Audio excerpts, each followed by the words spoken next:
So good evening and welcome. Thank you all so much for taking the time to be here.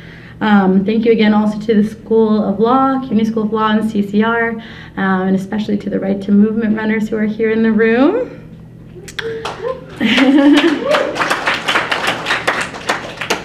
They are here, if you are unfamiliar yet, to run what is being called the Relay Run for Refugees, otherwise known as the Run of the Century. They're going to be doing a 250-mile run starting tomorrow. They're going to run from New York City, starting in Battery Park, down to New Jersey, from New Jersey to Philadelphia, from Philadelphia to Wilmington, Delaware, to Baltimore, and then ultimately in Washington, D.C. for an advocacy day on Capitol Hill, our first ever advocacy day as an organization. And so with them as well, we have former members or former students of UNRWA schools. And before I kind of get into my spiel, I would like to introduce our representative from UNRWA. He is the director of the UNRWA Representative Office of New York. His name is Peter Mulrain. We're really, really delighted for him to be here with us. He's also a runner. We had the chance to stop by the UN earlier today to see him, but he's made time to be with us again tonight for this conversation. So I'm going to let you say a few words, then I'm going to hop back in for our stories. Thank you. Thank you very much, Leila. And I will be brief because these are the stories you want to hear. In fact, that's my whole message tonight, that UNRWA is an acronym. It's a bunch of letters. But what it is, it's 5.4 million individuals. It's refugees on the ground, and it's trying to give them a day-to-day existence that makes their life today meaningful and that builds the basis for a bright future. So it's about education that allows people to grow. It's about primary health care, 8 million patient visits a year, but it's also about getting assistance that's needed to the most needy. We feed 1 million people in Gaza alone. It's all about the individuals, and we can never forget that. And that's why this race, this relay race, is such an important event, because it is both symbolic, it's bringing people from one place to another. It's the day that the UN General Assembly opens its big event. Actually, I think most of you know, down in Battery Park tonight, there was the huge climate change event, and it takes this politically symbolic moment and it makes it real with real people who are running a little bit every day. It's symbolic because it's about movement. It's about it, you know, which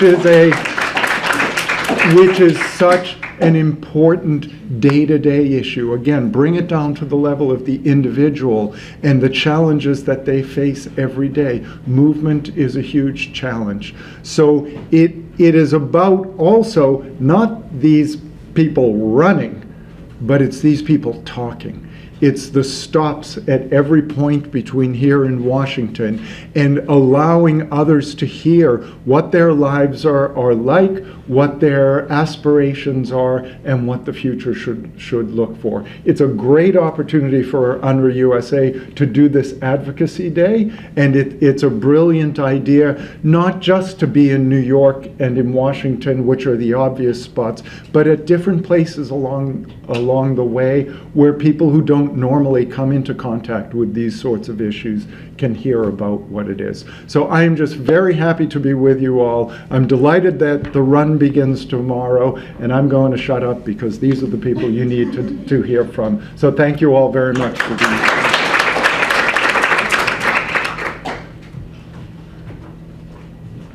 here. Isn't Peter the coolest? Thank you, Peter. All right, so there are, I think, 12 participating runners in the room, most of whom are from Palestine. And they took on this challenge of running, like he said, to respond to the U.S. decision to defund UNRWA. If you are not familiar, the U.S. government has traditionally been the single largest donor to UNRWA since 1950. And since last year, it has not contributed a single dollar. And so that's a loss of about $350 million in annual funding, which significantly impacts UNRWA. And that's why Right to Movement came to UNRWA USA and said, we want to do something to kind of shake things up and wake up people in the United States. They came all the way from Palestine to try to get people in the US more motivated to be advocating on this issue and really understanding the human impact. So it's come at a time where refugees are facing some of the toughest challenges, and by doing so, the defunding the US politicized humanitarian assistance and the identity of refugees. So, some of our runners that were invited to join hold refugee status. 4 of them were rejected visas, and 1 is still in administrative processing, and the one that's in limbo right now was the one who came to me with the idea for this event. So it's also really important that we're here showing up for them because they can't be here themselves. They didn't have the right to movement or right to access the US to be able to advocate for themselves. So I really wanted you to know that. Instead, we're very delighted to have in their place some really special guests, Mohammed Eid and Rania Kouasma, who are both former UNRWA students who now live in the United States. They're a testimony to the power of UNRWA programs, and I really can't wait for them to share their stories with you. We feel that the U.S. decision to defund UNRWA goes against American values and is based on false narratives, myths, and often deliberate mischaracterizations. And as part of our work at UNRWA USA and part of my work as the Director of Communications is thinking through how we can change the narrative among the people here in the United States, here at home where we represent UNRWA.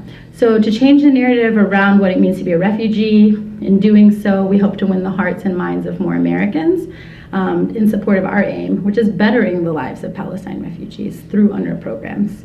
So you see these refugees, they aren't a political opposition group, they're not a dissenting faction, they were doctors just a few years from achieving their dream of opening up a practice to their community.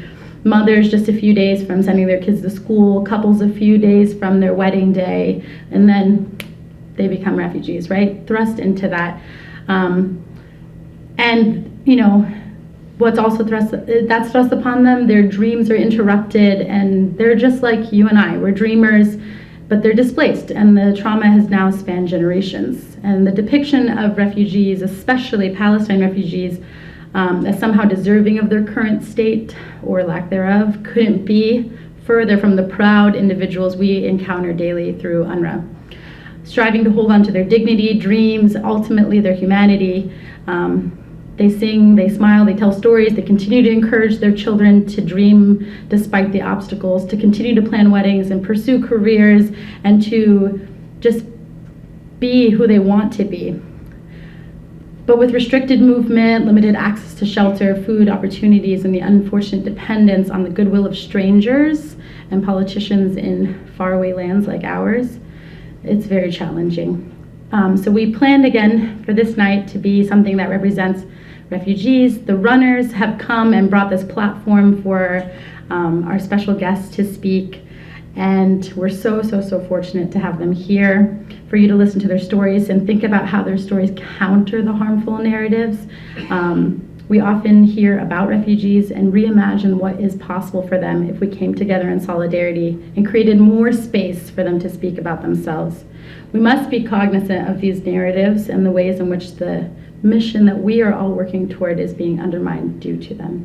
So I'm going to now pass the mic to our special guest, and we will start with Rania Kouasma. Please give her a warm welcome. My name is Rania Kouasma. I'm an architect and a refugee. And today I'm going to talk about the reason I become an architect and that connection between my career and my status, the way that my status passed through 3 generations. I work in, specialized in social justice, affordable housing, equality in architecture. I believe that everybody deserves a place to call home. Everybody deserves to live with dignity in a healthy living environment, all of us. And that's the reason I become an architect. I'm a refugee third generation, both of my grandparents, they were displaced from Jerusalem and Ramla. My mother's father, he was 14 years old when he left his house in Jerusalem. My grandparents, my dad's parents, they were newlywed, lived in Ramla. My grandmother, she was pregnant with my dad. They left everything and they moved. My mom's family lived in Egypt, Gaza, Libya, Jordan. My dad was displaced again in 1967 when he was a high school student, and when the war happened, at that time he had no choice but to leave to finish his education. I was born in Libya, so my whole life I had that feeling of disconnection to a place, or eager to find that place that I can go home. Every time, every place we move, every place we go, I feel that I don't belong, or maybe I'm like building a memory of that place.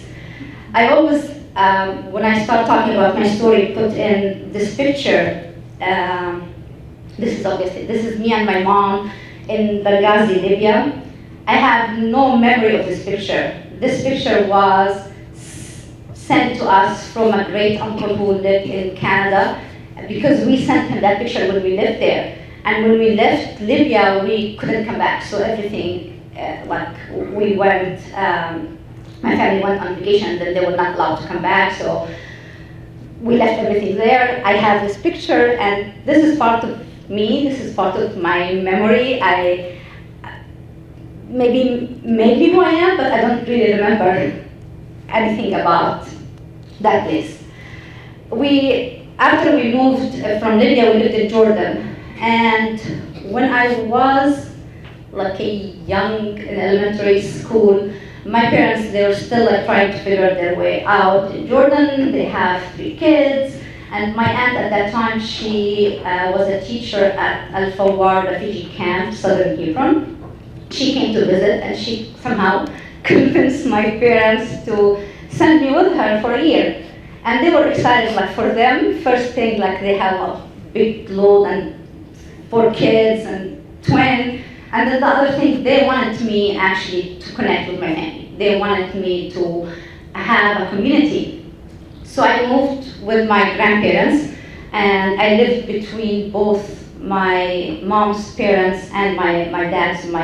My aunt, she was my dad's father. And that was my first experience for me to understand what does it mean to be a refugee. I had no idea what does that mean. Like, I know that we moved from one place to another. I know that I'm Palestinian, but I lived in Libya and Jordan. So first time I was super excited. My aunt, I remember she had a blue Subaru. She was driving this car, and it's so cool because she was the first woman, Southern Hebron, to have a license and have her own car. So it was a big deal. And the first thing for me, it was she parked the car on the street, and then we have to walk. And we have to walk through the refugee camp to get to the school. And I didn't understand this whole concept of why you cannot take your car inside, and why these homes are really close to each other, why they're made out of concrete blocks, why they're not cool like other places, why they're not connected to each other with landscape, why they look like this. And she started telling the story of, oh, look at this Abu Muhammad, he came from Ramle, this lady, she came from this place, right now this is their community. So I started learning about this community, and there's something similar between me and them, that we lost the place and we're trying to find. And of course, right now I'm telling that it was not in my mind when I was a child. I put in all of this later on, but it made me who I am. And day after day, I started feeling that I belong somewhere. But the big story, I was driving one day with my grandfather, my mom's dad. We were going to Jerusalem. And I don't know how much you're familiar with that road. There is a road called Hebron Road, Hebron Way. It's Route 60. This is the one that goes all the way from Hebron to Jerusalem to Ramallah. And this is the road that in 1948 that separated East Jerusalem from West Jerusalem. At that time, we were allowed to pass that road, but you cannot, because of your driving license, you cannot stop anywhere. So anyways, we're driving on that road. It's a new place for me. This is the first time I'm going to Jerusalem. I was excited. I'm in the back of the car. So we're getting closer, and then my grandfather said, "Oh, Rania, look to your side. That's our house." And like I have my aunt, my grandma, everybody looked, and I looked and I missed it. I have no idea what house are you talking about. And he said, "You did not see that house? It has a balcony. It's like a half a circle." And I did not see the house. I missed it. We kept going. So I cried, like I was miserable. It was like I did not enjoy my visit. Came back and went to school the next day, and I remember I had a teacher called Miss Russia. And like, she liked me, I'm there, but I'm sad. Rania, what's the story? And I told her that this is like, I missed my grandfather's house. I will never ever see this house, and I'm feeling bad. Everybody knows how it looks like. And she said, I have an idea that you have like a sketchbook with you or anything just to remind you. And next time you drive with your grandfather, tell him to just give you like a warning in advance, like count to 10 or something, and then tell you, turn your right. So you like glimpse at the house. And every time you go through that road, find something and just write. Say it has 3 windows, or sketch it. So I did that. The first time I went after that, like I knew about, like I know that there's a semicircle that he talked about, I got it. After like another year or so, it took me a while until I went to college that built that image of my grandfather's house in my memory. Like how does it look like? This is my grandfather's house. The only thing, like right now, when I look at my sketches, when I went to architecture school, when I looked at this idea, this concept of connecting a person to a place, for me it was like all of my memory as a child until I grew up and became an architect. This house is still there. My grandfather passed away and he couldn't get close to that house. He couldn't stop by and walk by his house. But for me, this represents, first of all, it represents that connection, not only to a physical building. It's not the building itself. It's the memory that I build through my visit every time. This is the teacher that she taught me how to sketch, how to connect, and what does architecture mean. Like for a lot of people, architecture is a structure. It's like you design building. It's the way that you communicate with materials. For me, architecture is a story. It's a story of people. It's a story of a place. It's a story of society. So, and that's like, if we're gonna talk again about UNRWA, this is a story that I'm carrying. I went to schools after that. I went back to Jordan, came back to Palestine after a couple of years. I went to college in Beirut. I did not have more UNRWA education at that time, but I stayed connected. I volunteered, I was part of the school programs, the summer ones.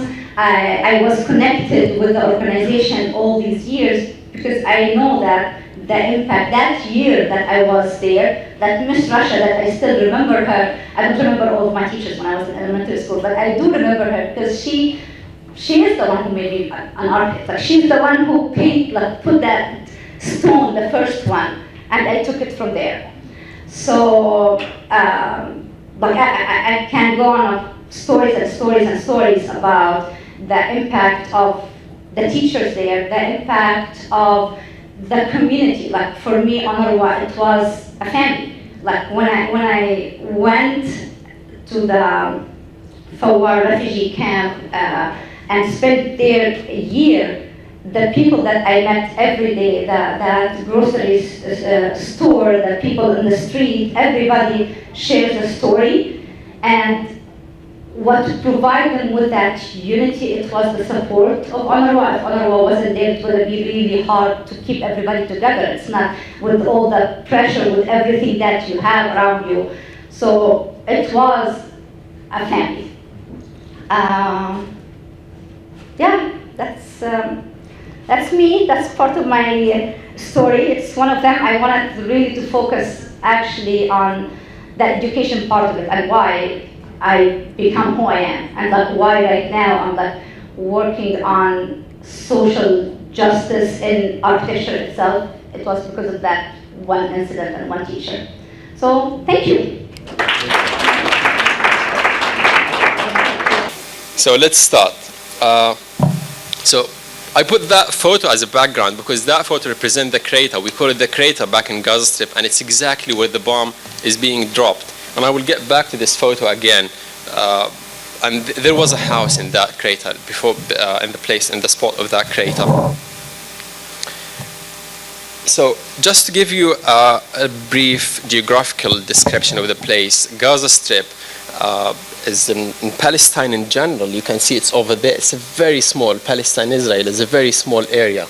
And if you zoom in into that spot, you get like this map, and the light brown colors are Israeli territories, and the dark brown colors are Palestinian territories, including Gaza Strip. They are geographically separated, and people don't get to move between two parts. If we zoom into Gaza Strip, right here in the south by Egypt borders, you get Rafah or Gaza Strip map, which is the United Nations map, as not United Nations, infographic map drafted by the United Nations, and you see it's divided into 5 or 8 refugee camps. I come from the Rafah refugee camp down in the south, next to Egypt borders, and on the eastern side it's a military zone, or it's the military borders. On the western side it's the Mediterranean Sea. So, growing up in Gaza Strip is a refugee. As I said, it's all divided into refugee camps. This is how it looks like. It's a small houses randomly built, very close to each other, covered with corrugated metal that would be dripping water during the winter, and it would be very freezing and would be scorching hot during summer. The streets would be so narrow, so small you can't even sometimes take the furniture inside, and there is one main road that connects camps, and it's really like the only main road or wide road that would be in the camp. So when I was a kid, we turned that street into a playground. We took over it because it was the only place we could play, and then when cars pass, we will just stop and let them pass by, and then we resume the game again. I'm not trying to paint a rose picture, but I'm literally speaking. Rafah camp is famous for planting roses and flowers. It is the main industry before the conflict of Rafah camp, and we used to export that to all over Europe. It was a beautiful and amazing thing, and it's a huge industry. It's a family industry, so lots of people survive on that. When I was young, my father used to tell me stories about his life, and his stories would normally start in the way, back in the days, and it will end, but today you're very spoiled. You don't live the same thing. The same way it will start and it will end. And for some reason, I've never felt that the exact details of his story. Like, he would tell me things, I'm sure they're really intense on him, at least back in the days they were intense. And I didn't pick on that as a child. I didn't feel that because these things were not around us anymore. And I couldn't just imagine. And there is something about storytelling. When the storyteller is sitting instead in front of you, and he looks fine, he looks all right, he's like in a different mood situation from when the story happened. You don't really imagine how it felt when it happened to him in the first place. So he told me about schools, and he used to talk about how schools were very underprepared, and he has to study in a very small classrooms, like the one that looks, the one there, which is taken from his refugee camp in the middle of Gaza Strip. He used to tell me how he used to walk to school and pass through during the rain when it rains so much, and he has to walk through all those pools of water or something like that, and he still would struggle and he still make it to school. And he would tell me about when they used to study together at school as children. They didn't have libraries, they didn't have studying rooms, so they would just study in the playground or outside on the stairs. Make sure they do that before sunset because they don't have electricity. He would even go further back in time and tell me about the war or the Exodus when they left home in the first place. And he and his family were displaced from the middle of Palestine, from a village called Ramle. And he would tell me so many details. I wouldn't pick on them, like it does sound horrible, but I don't feel them, I don't understand. And he tells me like people ran away and it was so terrifying and we almost died. And I was like, well, you did not. You are sitting in front of me and you're fine, as I can see. I never understood that. And I don't expect you to understand that, and you shouldn't, because if you understand that clearly, it means you feel it. And if you feel it, it means you're getting secondary trauma, which is not good. So you should only get pizza and ice cream for tonight. So, and we'd always go into and talk about details like how did the army sometimes invade the villages and get into like progress through the villages and attack them and they would run away and all these details. And I've always, because those stories have been told to me over and over again, I've always had one goal in my life when I was a child. I told him, when I'm going to grow up, I'm going to do something different. That's not going to happen to us. And I'm going to do something different when I grow up that's going to help my country. And I'm going to open a shawarma restaurant. And literally, I grew up with that dream. And my father has always told to me that you're going to have to make lots of shawarma for that to happen. So I grew up, I went to the honor school, and this photo is back from my, not my classroom, but it's from Gaza Strip in a very similar conditions from my classroom. We went to the same classrooms. It was very crowded. We studied we did the homework in the playground, on the stairs, the same thing almost. But in 2000, I was in 6th grade. That's when the war started, or the conflict started in Gaza Strip, or what is often referred to as the Second Intifada. And not just Gaza Strip, but all over Palestine. And I remember in my neighborhood, I used to live 900 feet away from the borders. So it would be very common for the army to actually open a gap in the wall, like you see over there, and then the tanks will drive through the camp and then come to our neighborhood. It would be army coming into us. And we would stand there and watch them. And you're talking about camps that are very, very crowded and very overpopulated. And to make space for tanks and bulldozers to drive through camps, they have to knock down houses. They literally drove through houses. And they're huge. The tanks and the bulldozers, I can't describe that, but it's like a 2-story building that is running on wheels. So sometimes I would stand there and I would watch them, and they would look like a scary spaceship for me when I was a child. And I would watch them driving, and they would advance through the camp, knock down a few houses, and I would be looking and thinking sometime soon in the future they're going to reach my house and it's going to be our turn. I remember that day when it happened. I was still in middle school, and they came in and they actually cut the roads, so they didn't come directly through that road. They cut the roads from a different neighborhood, and they closed the whole area. It was a circle, and they started working. They started operating and taking down houses, and we couldn't leave because they were in action. There was shooting. There was scary engines roaring outside. So we called for the ambulance, and we called for the police, and we called for different organizations to come and take us out.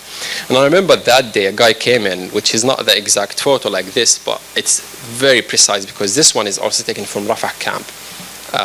The ambulance, the paramedic came in, and he drove very slowly until the tank pointed to him to stop, and he got off the ambulance and he started negotiating with them. He said, I received phone, and we were waiting for him to finish the negotiations. And he said, I received a phone call from a family, from civilians inside, and I'm here to evacuate them. And then I remember hearing the soldier speaking with him in some non-understandable language and some broken Arabic language. But the words that I could understand, he was saying, asking him to go back. He was threatening him. He was cursing at him at some points. And the guy was so I would say, smart and wise, and trying to be as diplomatic as possible, telling him, I apologize if I disturbed you. It's just a family, civilians. I'm going to walk in, check on them. They can pass in front of you. You're going to see every single one of them leaving. He took so long time doing that, and I was looking at him and thinking, like, what makes you do something like that? You're a paramedic, it's not your job. Why would you? I'm terrified myself inside the house, and someone would risk his life, and I wouldn't even say how much he would be paid for doing that job. He could just, he couldn't go back to his family on that day. So the negotiations were successful, and he took us out on that day. And it often would look like that. The tank would be over there, and we he agreed that he asked us to raise a white flag and walk out. We didn't take anything, and we walked out. We were terrified and scared, and then they destroyed the house. The first thing after that was, I remember the UN or the UNRWA staff coming in and checking on us. One of the most important things, one of the things that I remember is that, again, people come in, the UNRWA staff, almost everyone I have met in my life, they were almost like a hero by themselves, a hero by himself. The paramedic comes in, he's supposed to check on the health situation and leaves. He ends up helping us, moving the rubble to take things out of the house, and checking on everyone and sitting with us and chatting with us. They delivered, of course, the food, because it was the most important thing. They gave us food, and they gave us drinking water. And they gave us also tent. That was a very important thing, which we put right next to the rubble, and we stayed there for a very, very long time. And I still remember when we stayed there, I still remember that we had this community spirit where people who have lost their homes and decided to stay next to that and decided to stay near their homes, we would get together for meals, and we have called like that part or that place of that neighborhood, that part of our neighborhood that was turned into rubble. We called it kind of like a sort of we called it a park back home back then. And we would say, like, where is someone? If we ask for someone, it was like, just go to the park, you will find him there. And you go to that park, which is a rubble, and you will almost find everyone. People are sitting there, hanging out together, chatting, talking, eating, drinking tea, and basically trying to understand and accept the loss and the trauma they have been through. Some of them have lost family members, so being part of a community, that was one of the strongest weapons we had. Very often I would wake up in the morning, go to school, and just the first thing I would see as I walk out in the street is a tank has came during the night into the neighborhood, and they have stationed outside. And I would just look at them and then carry on going to my school. So I grew up in that situation, in that context, and I went to the UNRWA schools, studied in a local university, and I started working for the UNRWA. I started working for the Education Development Department, the first thing, and then after the conflict, I was transferred to the Emergency Response Program during crisis and rise of conflict. That's me trying to, we're reflecting on one of the military operations we had in Rafah camp. So I was always thinking, like, things will not get worse, because back in the days they were horrible, and today we're spoiled. We're having a different life, and I've always kept that in mind. And until I was given that position for the emergency response, and I was not prepared enough for it, because there's always been a very new level. We have not seen it coming. We have not expected it. It was completely unpredictable. In some cases, the UNRWA suspended its operations because the staff themselves were under attack, and it was that much unpredictable. So this photo is taken from bombing over Gaza Strip. Like, a complete neighborhood will suddenly disappear. It would be that much. And when it happens, we have to do search and rescue. We have to host the people who have managed to leave on time, and then hundreds of thousands of people would leave their houses, and they would come to the UNRWA schools and turn them into shelters, because there is no hotels in Gaza Strip, there is no stadiums, no infrastructure. It's just schools. We decided in the UNRWA to use them for strategic purposes, which is using them as shelters during rise of conflict.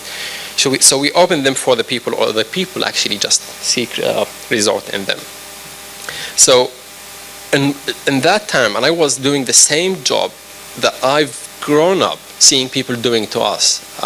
People coming to negotiate with the Israeli army, people coming to look for survivors.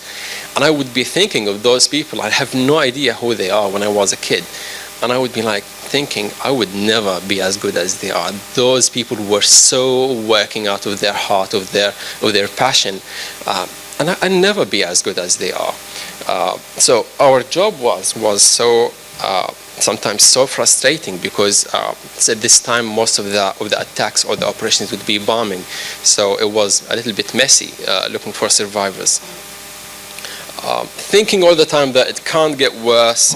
It's back in the days it was worse, until one day during 2014, that was the 50 days military assault over Gaza Strip, and I was on duty when I received a call saying they told me that there was bombing on my neighborhood. So I drove back to my home to make sure that my family would have left on time, and just 2 minutes or less than 2 minutes before I arrived, I found out that I got there and I found that my house has disappeared.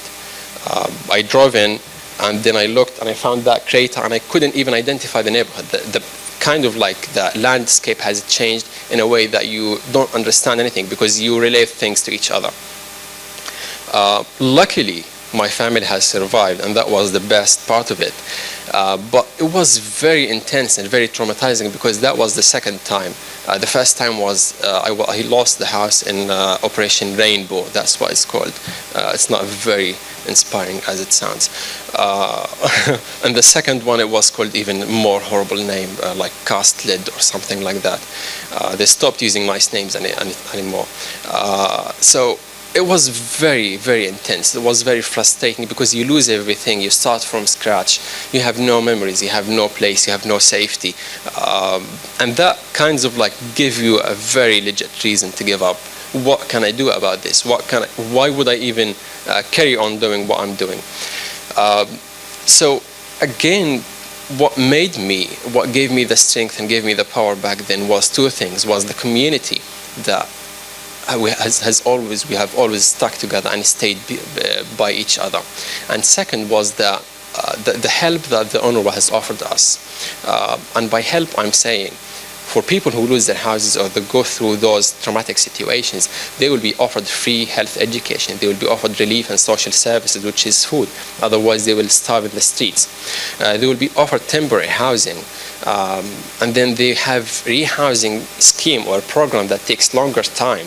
It sometimes takes so long times, but at least there is a scheme to save those people who otherwise would end up living the rest of their lives in the streets. The mental health program, which we're doing the Gaza 5K in less than a week for that next Thursday. We're running 5K to raise funds to support this program, the mental health, supporting the children who are suffering of those traumas. And so all of those efforts together, they make the person stand back on their feet. And one of the best things that I found that was inspiring to me was I wasn't trying to be a self-centered person. I wasn't worried about how I feel, how I process this, how I go through this, but I was more into how my community processes this, how my community feels, and how others feeling. And that's when I worked. The best thing that happened to me was when I worked for the UNRWA rehabilitation program, dealing with children who've gone through those experiences, and doing services to them that I have received when I was young.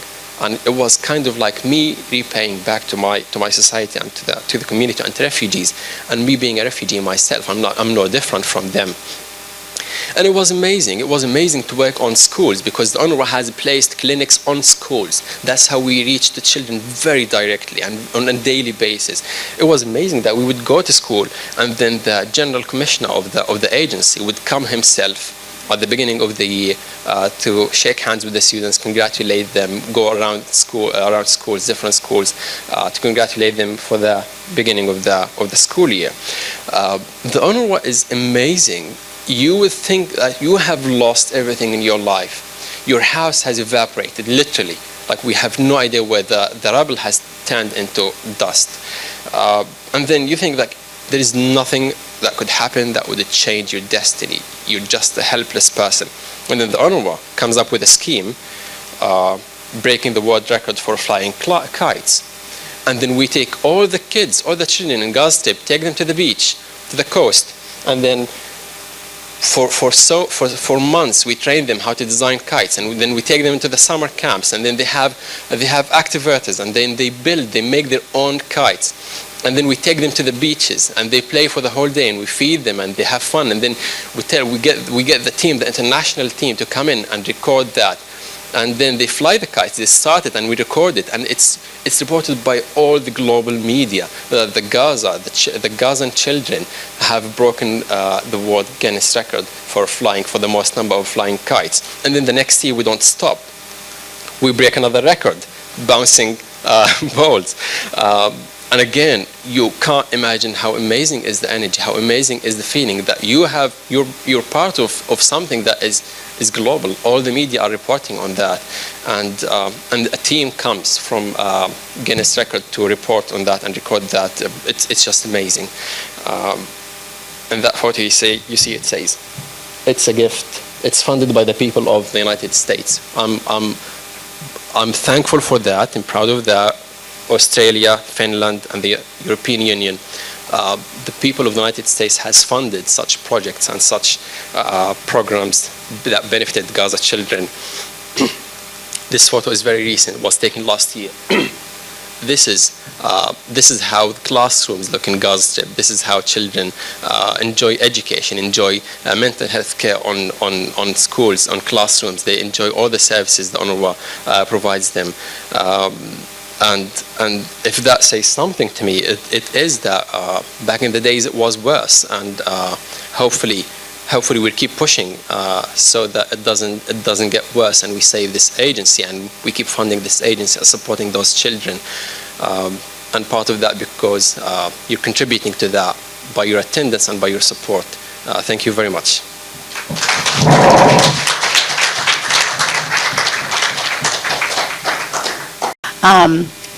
I do want to invite some representatives from Right to Movement to join us up here at the front of the room, so we can just kind of turn the rest of this time that we have together into a conversation, so they can share with you the reason why they're running from their own voices instead of me speaking for them, and for you to ask any questions you want of Mohammed and Rania.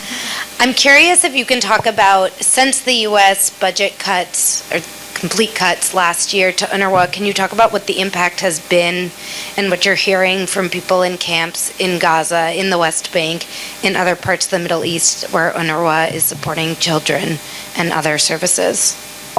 Yes. So the impact has been, the option was either to suspend the operations if the agency or if an organization does not receive the full budget. It's either to suspend operations completely and then send 5.4 million refugees into the streets with no support whatsoever, or to cut down the services and keep operating while focusing on what is seen as the most critical and urgent services. And that's what the UNRWA has done. They cut down on services, they cut down on staff. Some of the programs that has been impacted was the emergency response program, the mental support program, the mental health support program, different other services like the relief and social services. So, for example, we define every year, or the UNRWA defines every year who gets the food packages or the social services based on the number of the family members, based on the family income, a certain definition and criteria. So the UNRWA has changed that so that they minimize the number of people they're delivering the food to, or they cut it down a little bit, but they still at least manage to deliver those services to some of the families. So the impact is devastating, I would say, not as a staff member, but I would say as a refugee myself and as a member of the community. Those people are in a so vulnerable situation, they can't afford losing their only source of aid and source of support. So on the humanitarian side, it's devastating. And if that says something, it probably explains why for more than 12 months now, people have been marching to the borders every single day, get shot and killed, and they haven't stopped because they're just so desperate. Other questions or comments? I just want to say that I'm really moved by this whole thing. You know, it's amazing. You know, we're so spoiled here in the United States. I mean, people go to therapy because they didn't get the Amazon package on time, you know, or something like that, you know. And you know, here we go, we're getting bombed and oppressed and abused, and the spirit of the Palestinian people's like right there. Heck, they tried to break the spirit, but they didn't, and they can't. You know, and I'm so proud of the people here. I can't tell you. I don't know. You know, you just dispelled the myth about, because the myth is that we're not human. Palestinians are not human. They dehumanize us. They take away our humanity. And your stories today, you know, tell the opposite. You know, and we'll never see you on mainstream media because that's not what they want to project. You know, that's not the narrative they want. I'm just so proud of you. My friend here with the checkered shirt, I forget his name, but I think he could be the next Edward Said. I got to tell you, you know, it's amazing that you could just, you know, I don't know what to say. I don't know what to say except that I'm proud of everybody, and make me proud to be Palestinian. You know, and I never went back there. I was born there. I was born in Bethlehem. You know, Jesus is my homeboy. You know, and but you know, it's like amazing, and I want to just thank everybody, and I especially want to give thanks to the people that are not Palestinians that are supporting us. Okay, that is a big deal. You know, it's easy. It's easy to support your own kind, sort of. You know, it's like easy. You know, and it's expected. But for somebody outside that to give a shit, you know, to really care about someone else, that's really special. You know, that's really special. And they're my heroes, you know, and I just want to thank everybody really for, you know, representing the Palestinian people in such a beautiful, human, and proud way. Okay? Thank you. Just want to say that. Hi, everyone. First of all, I'd like to thank everyone for coming and supporting us. So my name is Amani. I'm from Bethlehem. Yeah, I joined Right to Movement 6 years ago for two reasons, actually. First reason is to promote my right to free movement in my own country. Because living there, I feel like I'm living in an open-air prison. My movement is restricted on a daily basis. So I feel that through running, I am advocating for that right. I am showing that this is my right to be here. This is my country. I have the right to be free to go to wherever city I want to. The second reason I joined is because it's unfortunate that we still live in a conservative society. We still live in a patriarchal society that sees sport as a boys' thing. So for me, I've always loved sports, especially running. But I was never tempted to go run because I always thought about what people would think, and I felt that for my society, they wouldn't say that, yeah, it's okay that I'm doing what I'm doing, running in the streets as a girl. But I feel like ever since I joined Right to Movement, I was like really able to enjoy what I love and do what I love. So now I can actually run and not even care about what people have to say about it. And I feel that really we have changed that mentality about what girls can do and cannot do. And actually, like, we are running communities in different cities in Palestine. We started in Bethlehem, and now we're actually as far as Haifa and Jaffa. And if you look at our communities, there's a big number of young women joining the communities. So that's basically, for me, the two reasons why I joined Right to Movement. So I'm gonna give the mic to my friend Khalil here. My name is Khalil. I want to make a big sense for Muhammad what he's saying. Even I'm Palestinian and it's difficult for me to come and give any support for this. I imagine two worlds we can live. I will tell about dream Palestinian boy or people. We always refused war. We want peace. Imagine that we build a home, not halls. Imagine that spending money on billion of weapon, and we can give it to homeless. I think we are in difficult situation, and you all people know what we are talking about and what we are feeling. For me and all my friends, we come to America to feel this feeling, to run 5 cities without any borders or anyone telling us where we are going or what we are doing. So this feeling, we will try it, and we are proud to be here for us. Imagine the other world that I will take you to Palestinian world. It's difficult for us to live. We can't go anywhere. We have this T-shirt, Right to Movement, and it's difficult for us to move a few kilo in our city. It's difficult to live our routine life, you know. If we want to go to educate, it's difficult for us to go to university.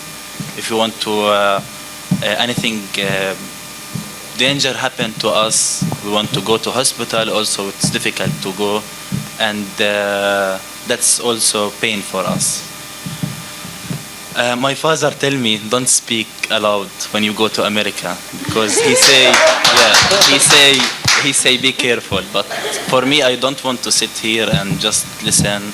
I want to talk, because America is power, you know. So yeah. So what I'm trying to do is running and sending a peaceful message to everyone, to advocate for our life, basic human rights such as health, education, right to movement, and everything. And thanks for everyone here. How is it difficult to get to school? Sometimes there's border to go from village to village. So if you are in Palestine, let's say Ramallah or Birzeit, there is border, there is military or anyone can stop you. Maybe he's 17 years old and he say don't go. So that's what I'm trying to send.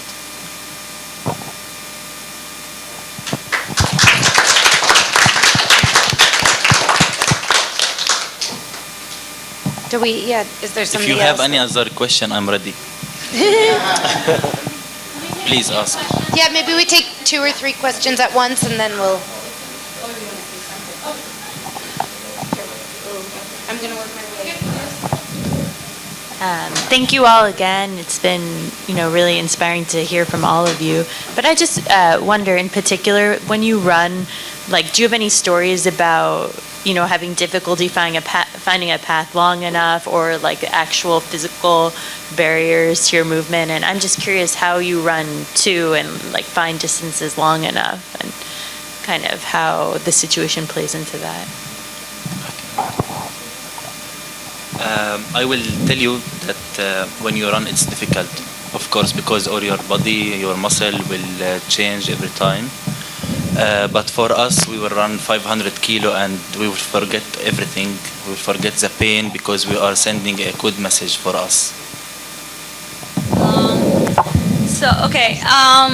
To go back, to give a little bit of background about our community, we started in 2013, and we started with the idea of organizing an international marathon in Palestine.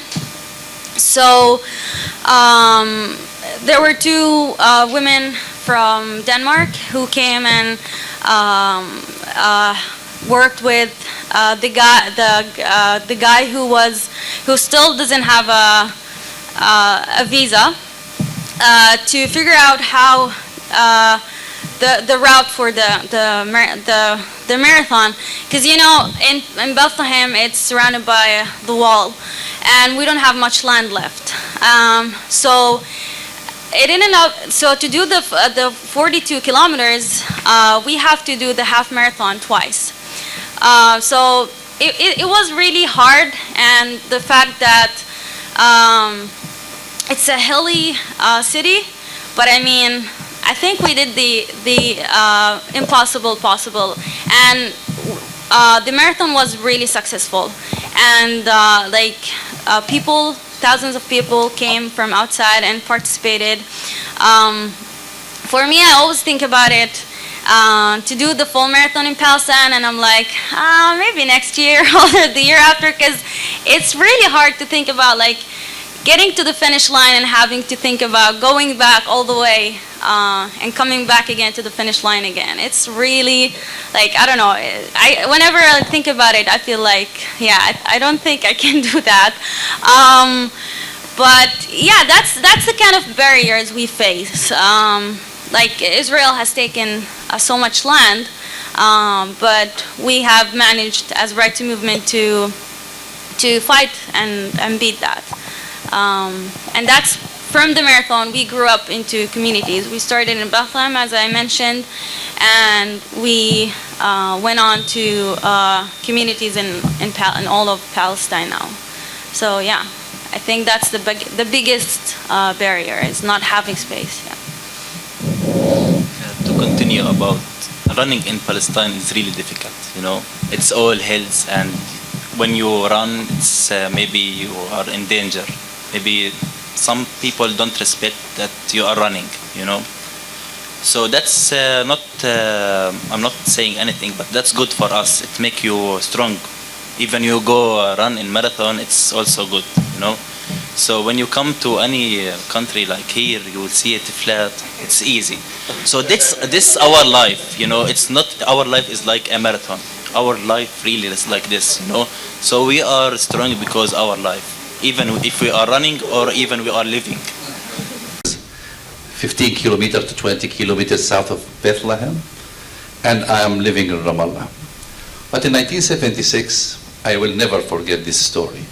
When was my first time traveled to Jordan with my father after 8 years of the war, 1967. So it's the distance between Jericho and Amman is about 30 to 40 kilometers, but we have to cross the borders, the Israeli borders at that time. And if you know, Jericho is about 50 degrees in summer. It's very high, very hot, and there is no AC, nothing, And we stopped in the line, in the cars outside of the checkpoints, about 6 to 8 hours. Children's, women's, and I think who's in my generation remember well how we passed the borders that time. To the interside, and they started check us, the soldiers, 18 and 19. My father was 50 years that time, or 45 years, something like this. And they forced him to be naked, search completely. I was 6 years old. I remember well how was his eyes. And after 2-3 hours of checking, we crossed to the Jordan. It took about 12 hours to 15 hours. Plus minus. I remember when we were in the car, I asked my father a question. Father, why we have been treated like this? I felt that he was humiliated that time. He told me exactly, I will never forget, that God will solve it. Allah bifrijha. That means when you are pessimistic, you have no answer, you will say that God will solve it. In 2003, Rani remember well, my sister get married in Jordan. So we had all to go to Jordan to attend my sister's marriage. We stayed at the same border 3 days. 3 days, it was second intifada. We slept 3 days in the streets. My daughter was 6 years. When we crossed the border, she asked me the same question I asked my father 30 years before or 35 years before. And my response was the same, my father's response, God will solve it. I will tell you, my daughter is now 22 years, and she's very close, will be married. And the same is happening with the Palestinians. It's not stopped, it's continuing. It was a suffer for Palestinians. If you will ask any Palestinian like Khalil or like anyone, what is your dream? Flying, traveling, go away. 400 checkpoints in West Bank. If you want to go to practice your religion, Muslim and Christian, to Jerusalem, you need a permission, checkpoints. Everything is confined in Palestine. So really, what you are doing is great to tell the people that the Palestinians have the right for the basic rights, movement, nothing more than movement. Thank you very much. Thank you.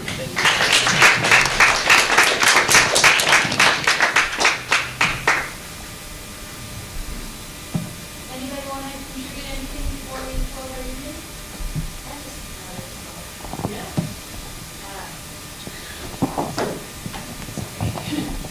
I think it's worth sharing too. You know, I'm American. I was born in the U.S.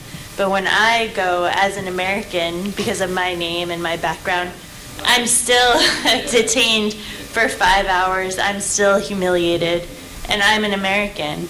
And I mean, that's just worth the conversation too. And when I tell other Americans, you know, that their citizen of their country too is treated like that, it's shocking. And that's another thing too that people don't know, and how, you know, from generation to generation this continues. It's really kind of crazy to think about too.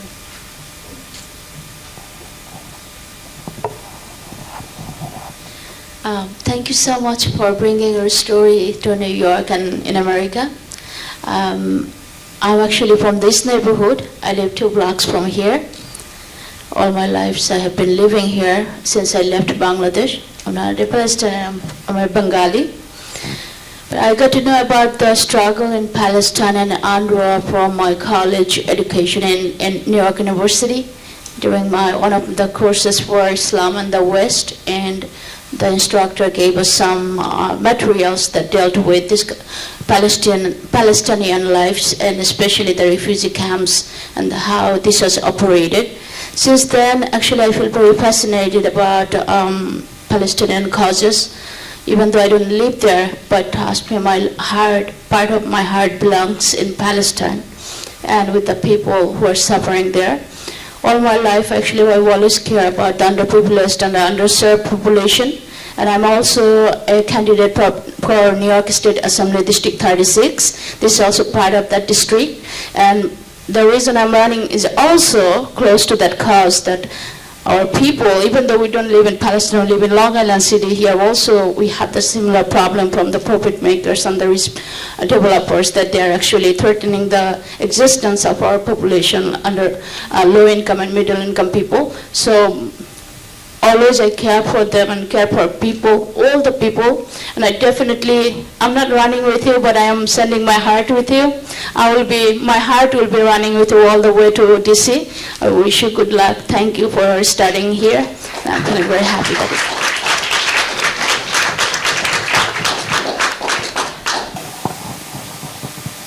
My background is Irish, and during the 70s there was a revolution in Northern Ireland, and the British came up with this wonderful word to describe it, the Troubles.